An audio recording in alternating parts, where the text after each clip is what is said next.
Hello students, आज हम chapter 9 का जो नेक्स्ट पार्ट है एक्सरसाइज 9.2 में क्वेश्चन नंबर 11 ये स्टार्ट करेंगे। क्वेश्चन नंबर 11 भी अनुपात से ही रिलेटेड है। अनुपात याद करना है आपको। बिंदुओं 1, 3 और 2, 7 को मिलाने वाले रेखाखंड को रेखा 3x + y = 9 किस अनुपात में विभाजित करती है। Very very important, board exam के लिए बहुत ही इंपॉर्टेंट सवाल है। अनुपात वाला सवाल तो है, लेकिन यहाँ पर अलग बात क्या है कि यहाँ पर रेखा का समीकरण दे दिया कि कोई दो बिंदु हैं ए और बी।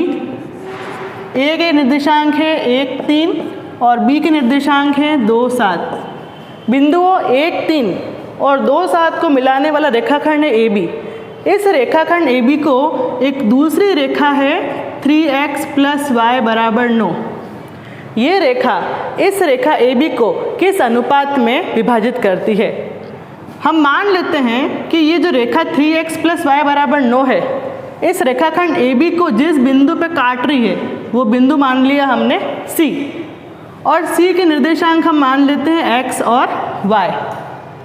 अनुपात ज्ञात करना है तो अनुपात हम क्या मानते हैं हमेशा k अनुपात 1। यह है x1 y1 x2 y2 m1 और m2। अनुपात ज्ञात करने के लिए हम अंतः विभाजन सूत्र लगाते हैं। सबसे पहले हम यहाँ पर x और y के लिए अंतः विभाजन सूत्र लगाएंगे।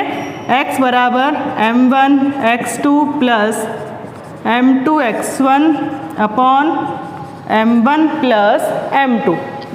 y बराबर m1 y2 plus m2 y1 upon m1 plus m2। अब मान रखेंगे हम, x का मान हमें नहीं मालूम है, x की जगह x, m1 की जगह पर k, x2 की जगह पर 2, m2 की जगह पर रहेगा 1 और x1 की जगह पर 1 बटावा m1 प्लस m2। y की जगह पर भी y रहेगा, m1 है हमारा k, y2 7, m2 है 1, y1 है 3 और अपॉन में m1 प्लस m2। यहाँ तक करने के बाद में x बराबर 2 का k से गुणा करेंगे तो 2k प्लस 1 का 1 से गुणा करेंगे 1 बटावा k प्लस 1। इस तरह से y बराबर 7k प्लस 3 1 जा 3 अपॉन k प्लस 1 कर दिया। अब यहाँ पहुँचने के बाद में ना तो हमें k मालूम है ना x मालूम है, आगे हम क्या करें। अब देखो इस समीकरण का काम क्या है, वो अब काम में आएगा समीकरण कि ये जो x और y है वो कहाँ से आ रहे, इस रेखाखंड के ऊपर ही स्थित है ये बिंदु C x y।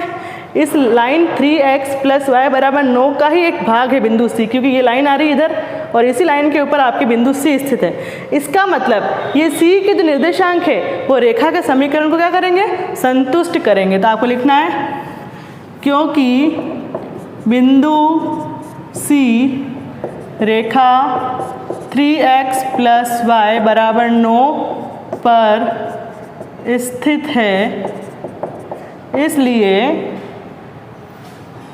बिंदु C रेखा को संतुष्ट करेगा। अतः अब आपको क्या करना है, x और y के जो मान आए हैं वो मान हम क्या करेंगे, यहाँ पर रेखा के समीकरण में रखेंगे। 3x की जगह पर लिखेंगे 2k + 1 अपॉन k + 1। y की जगह लिखेंगे हम 7k + 3 बटावा k + 1। बराबर में क्या चल रहा है 9, तो बराबर में 9 लिख दिया। अब गुणा करेंगे 6, 3 एकम 3 बटावा k + 1 plus 7k + 3 upon k + 1 और बराबर में क्या चल रहा है हमारे 9। एलसीएम लेंगे हम, k + 1 का ले लिया एलसीएम, तो ऊपर 6k + 3 + 7k + 3 बराबर 9। k + 1 का 9 से गुणा करना है और इधर 7 और 6 और 7 जोड़ेंगे तो 13k + 3 और 3 6 बराबर 9 × k 9 के और 9 एकम 9। हमने यहाँ पर 6 और 7 को जोड़ा 13, 3 + 3 6, 9 का k से गुणा करेंगे तो 9 के और 9 का 1 से गुणा करेंगे तो 9 एकम 9। आप पक्षांतर करेंगे, ये इधर आएगा और ये आएगा इधर।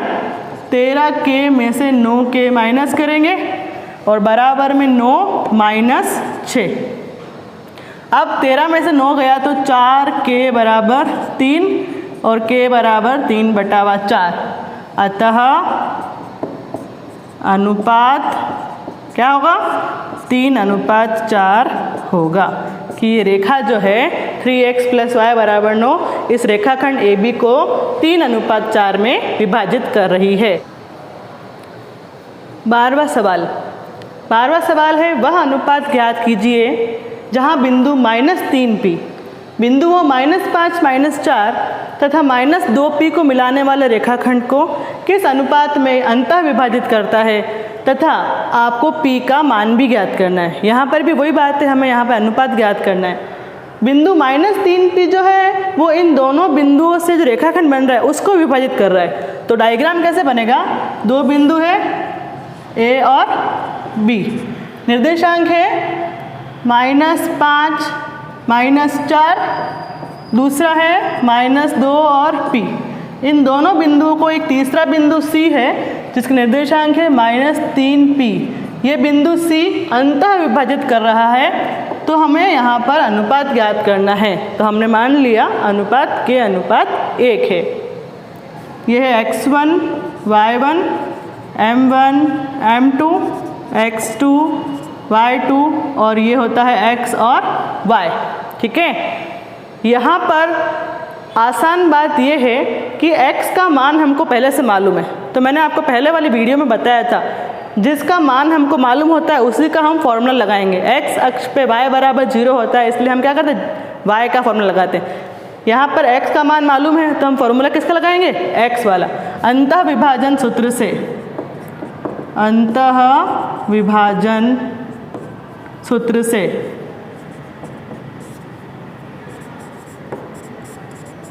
क्या होता है? x बराबर m1 x2 plus m2 x1 upon m1 plus m2। x की जगह हम लिखेंगे -3 m1 के x2 -2 प्लस m2 है 1 x1 है -5 बटावा m1 प्लस m2। गुणा करेंगे -3 × के -3 के -3 का 1 से गुणा करेंगे 3 एकम 3, लेकिन यहाँ माइनस का साइन था इसलिए क्या आ गया? -2 का k से गुणा करेंगे तो -2k और -5। अब k जो है -3k ये इधर से इधर आएगा तो प्लस का 2k बराबर में बचा -5, ये -3 इधर आएगा तो +3। अब -3 + 2 करेंगे तो -1, तो -1 लिखने की जरूरत नहीं है। -3k में से 2k गया तो सिर्फ क्या बचा? -k। -5 में से +3 करेंगे तो माइनस का बचेगा 2, माइनस से माइनस कट जाएगा, k बराबर 2 और अनुपात 2:1 होगा। ये आपको लास्ट में आंसर लिखना है। अनुपात आ गया। अब आपको क्या बोल रहा है? p का मान भी ज्ञात करो। ये जो p है, p किसकी जगह पर है? y की जगह पर। इसका मतलब हम क्या करेंगे? y वाला फॉर्मूला लगाएं। m1 y2 plus m2 y1 upon m1 plus m2। y की जगह आ जाएगा p, m1 की जगह आएगा 2, y2 की जगह आएगा 3, m2 की जगह आएगा 1 और y1 की जगह आएगा -4 बटावा m1 प्लस m2। गुणा करेंगे p बराबर 3 दूनी 6 प्लस माइनस माइनस 4 एकम 4 बटावा 3, तो p बराबर 2/3। अतः अनुपात तो होगा 2:1 और p का मान है 2/3। ये हमारा आंसर।